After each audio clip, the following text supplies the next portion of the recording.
ಒಡ್ರಳ್ಳಿ ಗ್ರಾಮಸ್ಥರು ನಾವು. ನಮಗೆ ಸಿಮೆಂಟ್ ಫ್ಯಾಕ್ಟ್ರಿ ಮಾಡೋದಿಲ್ಲ, 15 ಅಡಿ ಸುತ್ತು ರೋಡ್ ಬಿಡ್ತೀವಿ, ಮತ್ತೆ ನಕಾಶ ರೋಡ್ಗಳಿಗೆ ಏನು ತೊಂದರೆ ಮಾಡೋದಿಲ್ಲ ಅಂತ ಅಂದ್ಬಿಟ್ಟು ಶ್ರೀ ಸಿಮೆಂಟ್ ಫ್ಯಾಕ್ಟ್ರಿ ಅವರು ಒಂದು ವಾರದ ಹಿಂದೆ ಗಣೇಶ್ ಗ್ರಾಂಡಲ್ಲಿ ಮೀಟಿಂಗ್ ಸೇರಿದ್ರು. ಅದರಲ್ಲಿ ನಮಗೆ ಒಂದು ಪತ್ರದಲ್ಲಿ ಬರ್ಕೊಟ್ಟಿದ್ದಾರೆ, ಅದನ್ನ ರಿಜಿಸ್ಟರ್ ಮಾಡಿಸ್ಬೇಕಂತ ನಾವು ಕಾಯ್ತಾ ಇದ್ದೀವಿ. ಆದರೆ ಅವರು ಆ ರೀತಿ ಬರ್ಕೊಟ್ಬಿಟ್ಟು ಈಗ ವಾರಕ್ಕೆ ದಿನ ಒಬ್ಬೊಬ್ಬರನ್ನ ಒಂದ್ ದಿವಸ ಒಬ್ರು ಬರ್ತಾರೆ, ತೊಂದರೆ ಕೊಡ್ತಾರೆ. ಏನು ಅಳತೆ ಆಗಿಲ್ಲ, ಸ್ಕೆಚ್ ಆಗಿಲ್ಲ, ಏನು ಆಗಿಲ್ಲ. ಆದ್ರೂ ಕಾಂಪೌಂಡ್ ಮಾಡಕ್ಕೆ ಇವತ್ತು ಬರ್ತಾರೆ ಒಬ್ರು, ನಿನ್ನೆ ಒಬ್ರು ಬರ್ತಾರೆ, ಮೊನ್ನೆ ಒಬ್ರು ಬರ್ತಾರೆ. ದಿವಸ ರೈತರಿಗೆ ತುಂಬಾ ತೊಂದರೆ ಕೊಡ್ತಾ ಇದ್ದಾರೆ. ಇವತ್ತು ಲಾಯರ್ಗಳು ಲೇಡೀಸ್ನ ಸ್ಲಮ್ಮಲ್ಲಿರೋ ಲೇಡೀಸ್ನ ಕರ್ಕೊಂಡ್ಬಂದು ಗಂಡಸರ ವಿರುದ್ಧವಾಗಿ ಜಗಳ ಮಾಡಕ್ ಬಿಡ್ತಾ ಇದ್ದಾರೆ. ಅವ್ರನ್ನ ಸುಮ್ನೆ ರೊಚ್ಚಿಗೆ ಏಳಿಸಕ್ಕೆ ಅಂತ ಇದ್ ಮಾಡ್ತಾ ಇದ್ದಾರೆ. ನಮ್ಗೆ ಸಿಮೆಂಟ್ ಫ್ಯಾಕ್ಟ್ರಿ ಆದ್ರೆ ಸುಮಾರು ಒಂದು 5-6 ಹಳ್ಳಿಗಳಿಗೆ, 10 ಹಳ್ಳಿಗಳಿಗೆ ತುಂಬಾ ಸಮಸ್ಯೆ ಆಗುತ್ತೆ. 15 ಕಿಲೋಮೀಟರ್ ಸುತ್ತಮುತ್ತ ಹಳ್ಳಿಗಳಿಗೆಲ್ಲ ತುಂಬಾ ತೊಂದರೆ ಆಗುತ್ತೆ. ಇದರಿಂದ ನಾವು ಉಸಿರಾಡಕ್ಕಾಗಲ್ಲ, ಬೆಳೆ ಬೆಳೆಯಕ್ಕಾಗಲ್ಲ. ನಾವು ಮುಂಚೆನೆ ಹೇಳಿದ್ವಿ ಸಿಮೆಂಟ್ ಫ್ಯಾಕ್ಟ್ರಿ ಮಾಡಂಗಿದ್ರೆ ಜಮೀನ್ ತಗೊಳ್ಬೇಡ್ರಿ ಅಂತ.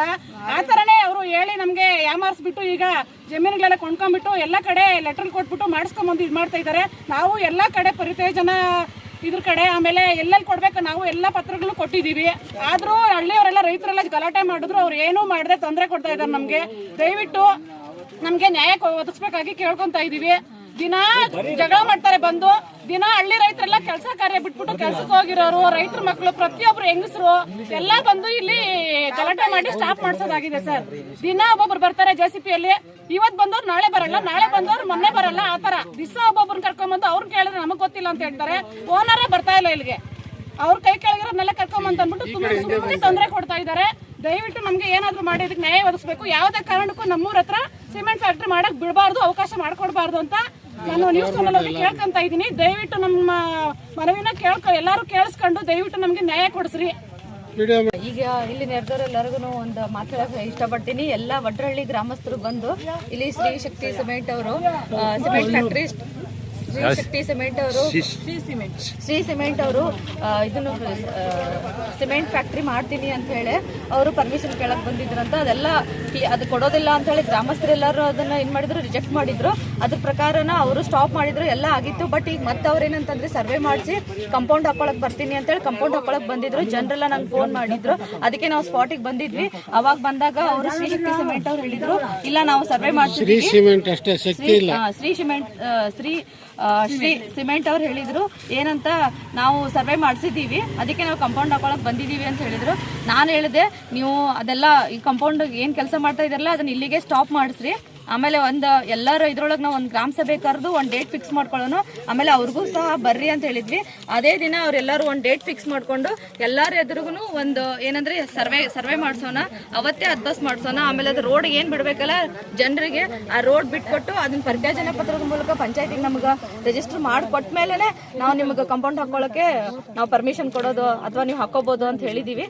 ಅವ್ರ ಅದ್ರ ಪ್ರಕಾರ ಮಾಡ್ತೀನಿ ಅಂತ ಹೇಳಿದಾರೆ. ಅವ್ರು ಮಾಡಿದ್ಮೇಲೆ ನಾವು ಅದಕ್ಕೆ ಅವರಿಗೆ ಇಲ್ಲಿ ಗ್ರಾಮಸ್ಥರು ಹೇಳ್ತಾ ಇರೋದು, ಇಲ್ಲಿ ಸಿಮೆಂಟ್ ಫ್ಯಾಕ್ಟ್ರಿ ಓಪನ್ ಮಾಡೋದ್ರಿಂದ ಧೂಳು ಅವುಗಳಿಂದ ಸುತ್ತಮುತ್ತ 15 ಕಿಲೋಮೀಟರ್ ಜನಗಳಿಗೆ ತೊಂದರೆ ಆಗುತ್ತೆ ಅಂತಂದು ಅವ್ರು ಹೇಳ್ತಾ ಇದ್ದಾರೆ.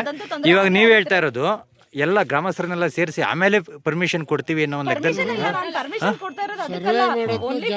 Survey only for survey. ಅವ್ರೇನಂತ ರಿಕ್ವೆಸ್ಟ್ ಮಾಡ್ಕೊಂಡ್ರು, ನಾವು ಸರ್ವೆ ಮಾಡ್ಕೊಂಡು ನಾವು ಅಡ್ಬಸ್ ಮಾಡ್ಕೊಂಡು ನಮ್ಗೆ ಬರೀ ಕಂಪೌಂಡ್ ಹಾಕೊಂತೀವಿ, ನಾವಂತೂ ಸಿಮೆಂಟ್ ಫ್ಯಾಕ್ಟ್ರಿ ಅಂತೂ ಮಾಡೋದಿಲ್ಲ ಅಂತ ಹೇಳಿದ್ರೆ ನೀವು ಇದನ್ನ ಸರ್ವೆ ಮಾಡಿಸ್ಕೊಂಡು ಅಡ್ಬಸ್ ಹಾಕೊಂಡು ನೀವು ಏನಾದ್ರು ಮಾಡಿಸ್ಕೋಬೇಕಂದ್ರೆ ನಮ್ ಗ್ರಾಮಸ್ಥರ ಮುಂದೆನೆ ಮಾಡ್ಬೇಕು, ಎಲ್ಲಾ ಡಿಪಾರ್ಟ್ಮೆಂಟ್ ದವರು ಪ್ರೆಸೆಂಟ್ ಇರ್ಬೇಕು, ಎಲ್ಲರ ಮುಂದೆನೆ ಮಾಡ್ಬೇಕು ಅಂತ. ಆಮೇಲೆ ಇದ್ರ ಬಗ್ಗೆ ಅದವರು ಯಾವ್ದೋ ಒಂದು ಹೋಟೆಲ್ದಲ್ಲಿ ಕುತ್ಕೊಂಡು ಡಿಸ್ಕಷನ್ ಮಾಡಿದ್ರು ನಮ್ ಗ್ರಾಮಸ್ಥರ ಜೊತೆ. ಅವರೆಲ್ಲರೂ ಹೇಳಿದಾರೆ ಇಲ್ಲ ಅನ್ನೋದಕ್ಕೆಲ್ಲ ಒಪ್ಕೊಂಡು ಅವ್ರ ಇದನ್ನು ಲೆಟರ್ ಮಾಡ್ಕೊಂಡು ಅಗ್ರಿಮೆಂಟ್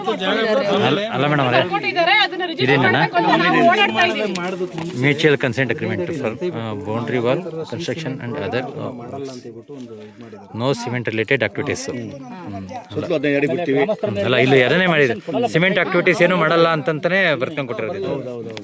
ಅದು ರಿಜಿಸ್ಟರ್ ಮಾಡಕ್ಕೆ ಟೈಮ್ ತಗೊಳುತ್ತೆ. ಆ ಟೈಮ್ ತಗೊಳ್ಳೋವರೆಗೂ ಇವ್ರು ಕಾಯ್ತಾ ಇಲ್ಲ, ಉದ್ದೇಶಪೂರ್ವಕವಾಗಿ ತೊಂದರೆ ಕೊಡ್ತಾ ಇದ್ದಾರೆ.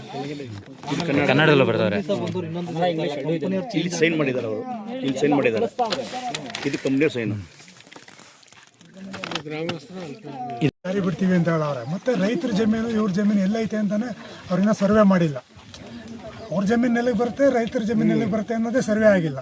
ಅವ್ರು ಎಲ್ಲಿ ಬಿಡ್ತಾರೆ ಅನ್ನೋದು ಇನ್ನೂ ಇದಾಗಿಲ್ಲ. ಆದರೂ ಬಂದು ಏಕಾಏಕಿ ಕಾಂಪೌಂಡ್ ಹಾಕ್ತೀವಿ ಅಂದರೆ ಫಸ್ಟ್ ಸರ್ವೆ ಮಾಡಿ ರೈತರಿಗೆ 15 ಅಡಿ ನಾವು ಬಿಡ್ತೀವಿ ಅಂತೇಳಿ ಅದನ್ನು DC ಅವ್ರ ಮುಖಾಂತರ ನಮಗೊಂದು ಲೆಟ್ರ್ ಮಾಡಿಕೊಟ್ಟು ಒಡ್ರಳ್ಳಿ ಅವ್ರಿಗೆ ಆಮೇಲೆ ಅವ್ರು ಕಾಂಪೌಂಡ್ ಹಾಕೊಳ್ಳಿ, ಅದರಲ್ಲಿ ಯಾರು ತೊಂದರೆ ಮಾಡ್ತಾ ಇಲ್ಲ. ಕಾಂಪೌಂಡ್ ಏನು ತೊಂದರೆ ಇಲ್ಲ, ಬಟ್ ಇಲ್ಲಿ ಬೇರೆ ರೀತಿಯ ಆಕ್ಟಿವಿಟೀಸ್ಗೆ ಅವಕಾಶ ಮಾಡ್ಕೊಂಡು ಕೊಡಲ್ಲ. ಸಿಮೆಂಟ್ಗೆ ನಾವು ಅವಕಾಶ ಮಾಡ್ಕೊಡೋದು. ಅದಕ್ಕೆ ಮುಂಚಿತವಾಗಿ ರೈತರ ಜಮೀನಿಗೆ ಜಾಗ ಬಿಡಬೇಕು, ರಸ್ತೆ ಸುತ್ತ ಜಾಗ ಬಿಡಬೇಕು. ಉತ್ಪಾದನೆ ಆಗಲಿ ಪ್ಯಾಕಿಂಗ್ ಆಗಲಿ ಯಾವುದೇ ಮಾಡಲ್ಲ ಅಂತ ಅವ್ರು ನಮಗೆ ಲೆಟ್ರಲ್ಲೇ ಬರ್ಕೊಟ್ಟಿದ್ದಾರೆ. ಈಗ ನಮ್ದು ಯಾವುದು objection ಇಲ್ಲ. ಅದ್ ನಾವು ಮಾಡ್ಬೇಕಾಗುತ್ತೆ. ಡಾಕ್ಯುಮೆಂಟ್ ಆಗಿದ್ರೆ ಅವ್ರ ಕಾಯ್ದೆ ಏಕಾಏಕಿ ಬಂದು ಈ ತರ ಮಾಡ್ತಾರೆ.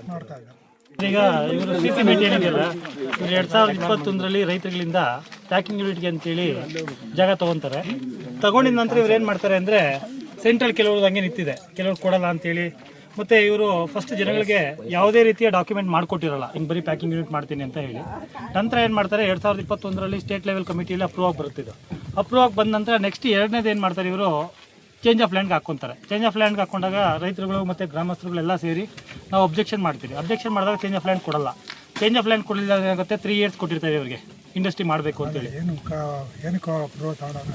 ಅಪ್ರೂವಲ್ ಬಂದು ಕ್ಲಿಕ್ಕರ್ ಗ್ರೈಂಡಿಂಗ್ ಅನ್ನು ಮತ್ತೆ ಪ್ಯಾಕಿಂಗ್ ಎರಡಕ್ಕೂ ತಗೊಂಡು ಪ್ಯಾಕಿಂಗ್ ಅಂತ ಮಾತಾಡಿದ್ದು. ಹಾಂ, ಕ್ಲಿಕ್ಕರ್ ಗ್ರೈಂಡಿಂಗು ಮತ್ತು ಪ್ಯಾಕಿಂಗ್ ಎರಡಕ್ಕೂ ಮಾಡ್ತೀವಿ ಅಂತೇಳಿ ಅದು ಅಪ್ರೂವಲ್ ತೊಗೊಂಡಿದ್ದು. ನಂತರ ಏನಾಯಿತು, ಚೇಂಜ್ ಆಫ್ ಲ್ಯಾಂಡ್ ಆಗಲಿಲ್ಲ. ನೆಕ್ಸ್ಟ್ 3 ವರ್ಷ ಏನು ಟೈಮ್ ಕೊಟ್ಟಿದ್ರು, ಟೈಮ್ ಏನೇನು ಕಂಪ್ಲೀಟ್ ಮಾಡೋಕ್ಕಾಗಿಲ್ಲ. ಇದು ಇಲ್ಲೆಲ್ಲ ರಿಸ್ಕ್ ಇತ್ತು ರೈತರುಗಳದೆಲ್ಲ, ಸುಳ್ಳು ಹೇಳಿರೋದು. ಅದ್ರ ಜೊತೆಯಲ್ಲಿ ನೆಕ್ಸ್ಟ್ 2 ವರ್ಷ ಎಕ್ಸ್ಟೆನ್ಷನ್ ಕೇಳಿದ್ರು, 2 ವರ್ಷ ಎಕ್ಸ್ಟೆನ್ಷನ್ ಕೂಡ ಮುಗಿದಿದೆ. ಈಗ ಮೊನ್ನೆ ಏನು ಮಾಡಿದ್ರು, ಎಲ್ಲ ರೈತರುಗಳು ಸೇರಿಸಿ ನಾವು 15 ಅಡಿ ರೋಡ್ ಕೊಡ್ತೀನಿ, ಮತ್ತು ಇಲ್ಲಿ ಪ್ಯಾಕಿಂಗ್ ಯೂನಿಟ್ ಮಾಡಲ್ಲ, ಮತ್ತು ಸಿಮೆಂಟ್ಗೆ ಸಂಬಂಧಪಟ್ಟಿದ್ದು ಯಾವುದೇ ರೀತಿಯ ಕೆಲಸ ಮಾಡಲ್ಲ ಅಂತ ಹೇಳಿದರು. ಮತ್ತು ಈಗ ಏಕಾಏಕಿ ದಿನನಿತ್ಯ ರೋಡಿಗಳು ಹೇಳಿದ್ದೆಲ್ಲ ಅಲ್ಲ, ಇವಾಗ ಇದರಲ್ಲೇ ಬರ್ಕೊಂಬಿಟ್ಟು ನೋಡಿದ್ವಲ್ವ, ಅವ್ರ ಕಂಪ್ನಿ ಹತ್ರ ಇದರಲ್ಲಿ ಕೊಟ್ಟಿದ್ದಾರೆ. ಆಮೇಲೆ ಯಾರೂ ಒಪ್ಪದೇ ಇದ್ದಾಗ ನಾವು ಮಾಡೋದೆ ಅಂತೇಳಿ ಹದ್ಬಸ್ತುಗಳೆಲ್ಲ ರದ್ದಾಗಿದ್ದಾವೆ. ಆದರೂ ಕೂಡ ಅವರು ಏಕಾಏಕಿ ರೌಡಿಗಳು ಇವನ್ನೆಲ್ಲ ಕರೆಸಿ ಕಾಂಪೌಂಡ್ ಮಾಡೋಣ ತಗೊಟ್ಟು ಈಗ ಗ್ರಾಮಸ್ಥರೆಲ್ಲ ಇದು ಮಾಡಿ, ಮತ್ತೆ PDO ಸ್ಥಳಕ್ಕೆ ಬಂದಿದ್ರು, ಮತ್ತೆ ಪೊಲೀಸ್ ಅಧಿಕಾರಿಗಳೆಲ್ಲ ಬಂದಿದ್ರು, ಅಡ್ವೊಕೇಟ್ ಎಲ್ಲ ಅವಾಗ ತಿಳಿಸಿ ಹೇಳಿದೆ. ಹದ್ಬಸ್ತು ಸರ್ವಿಸ್ ಸ್ಕೆಚ್ ಎಲ್ಲ ಇದೆ, ಮತ್ತೆ ಗ್ರಾಮ ಸಭೆ ಮಾಡೋಕ್ಕೂ ಕೂಡ PDO ಅವ್ರು ಹೇಳಿದ್ದಾರೆ. ಈಗ ಅದ ನಂತರ ಏನಾಗುತ್ತೆ, ಅವರು ಬರಲಿಲ್ಲ ಇಲ್ಲಿ ಯಾರಿಗೂ. ಕಂಪ್ನಿಯವ್ರು ಯಾರು ಇದ್ದಾರೆ 15% ಇಲ್ಲಿ ಬರ್ತಾ ಇಲ್ಲ, ಬೇರೆ ಬಿಟ್ಟು ಇದು ಮಾಡಿಸ್ತಾರೆ. ಬೇರೆ ಬಿಟ್ಟು ಮಾಡ್ತಾ ಇದ್ದಾರೆ, ಕಸಿ ಮಾತಾಡ್ತಾ ಇದ್ದಾರೆ. ಈಗ ರಮೇಶ್ ಅಣ್ಣ ಮತ್ತೆ ಸೀನಣ್ಣ ಇದ್ದಾರೆ, ದೊಡ್ಡವರು, ಅವ್ರು ಮಾತಾಡ್ತಾರೆ. ಅವ್ರು ಮೊನ್ನೆ ಹೋಟ್ಲಾಗ ಬಂದು ಮಾತಾಡಿದ್ರು, ಸುತ್ತು 15 ಅಡಿ ರೋಡ್ ಬಿಟ್ಟು ಆಮೇಲೆ ಒಳಗಡೆ ಕಾಂಪೌಂಡ್ ಮಾಡ್ತೀವಿ, ನಿಮ್ಗೆ ಸುತ್ತು ಜಮೀನಿರೋರ್ಗೆ ಅನುಕೂಲ ಆಗಲಿ ಅಂತೇಳಿ. ಅವ್ರು ಮಾತಾಡುವುದಾರೆ ಅದನ್ನು ರಿಜಿಸ್ಟರ್ ಮಾಡಿಲ್ಲ. DC-ಗೆ ಒಂದು ಕಾಪಿ ಕೊಡ್ತೀವಿ, ನೀವೊಂದು ಕಾಪಿ ಇಟ್ಕೊಳ್ಳಿ ಅಂತ ಹೇಳಿದ್ರು. ಅವ್ರು ಏನು ಮಾಡಿದಾರೆ, ಇವತ್ತು ಇದ್ದಕ್ಕಿದ್ದಂಗೆ ಬೇರೆ ಯಾರನ್ನ ವಕೀಲರು ಒಂದು 5-6 ಜನ, ಆಮೇಲೆ ಲೇಡೀಸ್ ಒಂದು 5-6 ಜನ, ಈ ಹುಡುಗರು ಒಂದು 8-10 ಜನ ಯಾರನ್ನ ಕಳಿಸ್ಬಿಟ್ಟು ಕಾಂಪೌಂಡ್ ಮಾಡ್ಸೋಕ್ಕೆ ಕಳ್ಸವ್ರೆ. ಅದರಿಂದ ನಮಗೆ ಇದು ಮಾತಾಡ್ದಂಗೆ ಇವ್ರು ನಡ್ಕೊಂತ ಇಲ್ಲ ಅಂತ ಹೇಳ್ಬಿಟ್ಟು ನಾವು ಗ್ರಾಮಸ್ಥರೆಲ್ಲ ಸೇರಿ ಇಲ್ಲಿ ಗಲಾಟೆ ಮಾಡ್ತಾ ಇದ್ದೀವಿ. ನೀವು ಮಾಡೋದು ಬೇಡ, ಗ್ರೈಂಡಿಂಗ್ ಮಾಡೋದು ಬೇಡ, ಅವ್ರು ಕಾಂಪೌಂಡ್ ಮಾಡ್ಕೊಂಡು ಬೇಕಾದ್ರೆ ಅವ್ರು ಏನು ನಾವು ಸಿಮೆಂಟ್ನೇ ಮಾಡಲ್ಲ ಪ್ರಾಡಕ್ಟು, ಬೇರೆ ಏನೋ ಮಾಡ್ತೀವಿ ಅಂತ ಹೇಳವ್ರೆ. ಅದೇನು ಮಾಡ್ತಾರೆ ಅಂತ ಗೊತ್ತಿಲ್ಲ. ನೋ ಸಿಮೆಂಟ್ ಆಕ್ಟಿವಿಟೀಸ್ ಅಂತ ಬರ್ದವ್ರೆ. ಅವ್ರು ಬಂದು ಕಂಪ್ನಿಯವರು ಇಲ್ಲೆಲ್ಲ ಸರ್ವೇದು ಎಲ್ಲ ಕ್ಲಿಯರ್ ಆಗೋರು ಕಾಂಪೌಂಡ್ ಮಾಡಬೇಡ್ರಿ ಅಂತ ನಾವು ಬೆಳಗ್ಗೆ ಅಡ್ಡ ಹಾಕಿದ್ವಿ. ಸುಮಾರು ಒಂದು 3-4 ವರ್ಷದಿಂದ ಸಿಕ್ಕಾಪಟ್ಟೆ ನಾವು ಸವಾಲು ಪಡ್ತಾ ಇದ್ದೀವಿ. ಕೆಲಸ ಕಾರ್ಯಗಳೆಲ್ಲ ಬಿಟ್ಟು ಇದರಲ್ಲೇ ತೊಡಗಿಬಿಟ್ಟಿದ್ದೀವಿ. ಆಮೇಲೆ ನಾವು ಪಾಪ ಸುತ್ತಮುತ್ತ ಗ್ರಾಮಸ್ಥರೆಲ್ಲ ಪಾಪ ಅವ್ರಿಗೆ ಗೊತ್ತಾಗಲ್ಲ, ದೂರ ಇರ್ತಾರೆ. ಅವರೆಲ್ಲ ಪಾಪ ಕರೆಸಿ, ನೋಡಪ್ಪ ಇಲ್ಲಿ ಬಂದಿದ್ದಾರೆ, ಸಿಮೆಂಟ್ ಕಂಪ್ನಿ ಕಾಂಪೌಂಡ್ ಆಗ್ತಾವ್ರೆ ಅಂತ ಎಲ್ಲ ಹೇಳಿ ನಾವೆಲ್ಲ ತಡೆ ಮಾಡ್ತಾ ಇದ್ದೀವಿ. ಆದರೂ ನಮ್ಮನ್ನೇ ಒಂದು ಸುಮಾರು ಟೈಮ್ 3-4 ಸಲ 3 ಮೀಟಿಂಗ್ ಕರೆದು ಮಾತಾಡಿದ್ರು. ಆ ಮೀಟಿಂಗ್ಲೆಲ್ಲ ಫೇಲ್ ಆದವು. ಮೊನ್ನೆ ಒಂದು 11ನೇ ತಾರೀಕು ಮೀಟಿಂಗ್ ಕರೆದಾಗ ಎಲ್ಲ ರಮೇಶ್ ಅಣ್ಣ, ಹರೀಶ್ ಎಲ್ಲ ನಮ್ಮ ಗ್ರಾಮಸ್ಥರು ಮತ್ತು ಅಕ್ಕಪಕ್ಕ ಗ್ರಾಮಸ್ಥರೆಲ್ಲ ಬಂದು ಸೇರಿದ್ವಿ. ಅಲ್ಲಿ ಬರ್ಕೊಟ್ರು ನಮಗೆ. ಏನಂತ ಬರ್ಕೊಟ್ರು ಅಂದರೆ, ಇಲ್ಲಿ ಯಾವುದೇ ಥರದ್ದು ಸಿಮೆಂಟ್ ಆ್ಯಕ್ಟಿವಿಟೀಸ್ ಏನು ಮಾಡಲ್ಲ, ಸುತ್ತಲೂ 15 ರೋಡ್ ಕೊಡ್ತೀವಿ ಅಂದ್ಬಿಟ್ಟು ಬರ್ಕೊಟ್ರು. ಅವ್ರು ಲೆಟರ್ಡಲ್ಲೇ ಬರ್ಕೊಟ್ಟಿದ ಮೇಲೆ ಸರಿ ಅದನ್ನು ರಿಜಿಸ್ಟರ್ ಮಾಡ್ಕೊಡ್ತೀವಿ, ಅದು ಪರಿತ್ಯಾಜ್ಯನ ಪತ್ರ ಮಾಡ್ಕೊಡ್ತೀವಿ ಅಂತ ಹೇಳಿದ್ರು. ಸರಿನಾ? ಅದನ್ನು ಇವರು ನಡ್ಕೊತಲ್ಲ. ಈಗ ಏನು ಹೇಳ್ತಾ ಇದ್ದಾರೆ, ಆ ಟೀಮ್ ಬರ್ತಾಯಿಲ್ಲ. ಈಗ B ಟೀಮ್ ಬಂದಿದೆ, A ಟೀಮ್ ಹೊರಟಾಯ್ತು, ಈಗ B ಟೀಮು. ಆ B ಟೀಮು ಹೊರಟೋಗಿ ಈಗ C ಟೀಮ್ ಎಂಟ್ರಿ ಆಗೈತೆ. ಈ ಥರ ನಾರ್ಮಲ್ ಟೀಮು. ಅವ್ರು ಕೇಳಿದ್ರೆ ನಮ್ಗೆ ಗೊತ್ತಿಲ್ಲ, ಜಮೀನು ತಗೊಂಡಿದ್ವಿ ನಾವು, ಕಾಂಟ್ರಾಕ್ಟ್ ನಮಗೆ ಕಾಂಟ್ರಾಕ್ಟ್ ಕೊಟ್ಟಿದ್ದಾರೆ, ನಾವು ಕಾಂಪೌಂಡ್ ಹಾಕಂತೀವಿ ನಾವು ಅಂತ ಬರ್ತಾ ಇದ್ದಾರೆ. ಈ ತರ ಎಲ್ಲ ಮುಚ್ಚಿಕೊಂಡಿದ್ದ ಕೆಲಸ ಮಾಡ್ತಾರೆ. ಡಾಕ್ಯುಮೆಂಟ್ ಐತೆ, ನಮ್ಮನ್ನ ಡಾಕ್ಯುಮೆಂಟ್ ಕಾಂಪೌಂಡ್ ಹಾಕ್ತೀವಿ ಅಂತ ಹೇಳ್ತಾರೆ. ನಮ್ಮನ್ನ ಡಾಕ್ಯುಮೆಂಟ್ ಕೇಳ್ತಾರೆ. ಆಮೇಲೆ ಬಂದಿರೋರೆಲ್ಲ ನೋಡಿದ್ರೆ ವಕೀಲರು 5-6 ಜನ ವಕೀಲರು ಬಂದವ್ರೆ. ಆಮೇಲೆ ನೋಡಿದ್ರೆ ಎಲ್ಲ 50 ಜನ ಬಂದಿದ್ದಾರೆ, ಎಲ್ಲ ರೋಡಿಗಳು ಕರ್ಕೊಂಡು ಬಂದಿದ್ದಾರೆ. ಈ ತರ ಆದ್ರೆ ತುಂಬಾ ಕಷ್ಟ ಆಗ್ತದೆ. ರೈತರು ಗೊತ್ತು, ರೈತರು ಎಷ್ಟು ಸ್ವಾಭಿಮಾನಿಗಳು ಅಂತಂದ್ರೆ ಅದು ಮೀರಿದ್ರೆ ಏನ್ ಬೇಕಾದ್ರೆ ಆಗ್ಬಿಡ್ತದೆ. ರೈತರು ಜೀವ ಕೊಡಕ್ಕೂ ರೆಡಿ, ಜೀವ ಕಳ್ಕೊಳ್ಳೋಕ್ಕೂ ರೆಡಿ, ಜೀವ ತೆಗಿಯೋಕ್ಕೂ ರೆಡಿ. ಇದು ರೈತರು ಸ್ವಭಾವ. ಅಂದರೆ ಅದು ಆ ಮಟ್ಟಕ್ಕೆ ಹೋಗಬಾರ್ದು. ಇಲ್ಲಿ ಶಾಂತಿಯುತ ಕೂತ್ಕೊಂಡು ನಾವೆಲ್ಲ ಅವ್ರು ಏನು ಮಾತಾಡಿದ್ರಲ್ಲ ಅದ್ರ ಪ್ರಕಾರ ನಡ್ಕೊಂಡ್ರೆ ನಾವು ಸರಿನಾ?